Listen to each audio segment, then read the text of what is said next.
A Ti, ó Criador Supremo, dono de todo o universo, dono dessas ovelhas que foram resgatadas da mão de Satã e estão entregues nas Tuas mãos.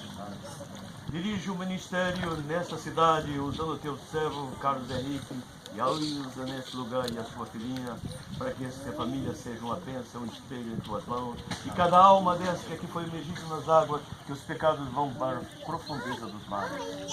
E que novas criaturas, novas almas, novas vidas, levantem daqui para ser luzeiro, brilhando nesse lugar, a fim de que muitas almas possam vir a congregar.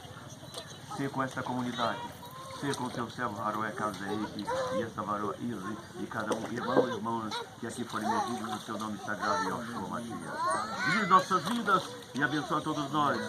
Guarda nós para os nossos lares vamos, livrando de todos os perigos. Nós esperamos essas vezes que recebemos em nome de Yoshua Mashiach e de Abraão, de Isaac e de Jacob. Amém.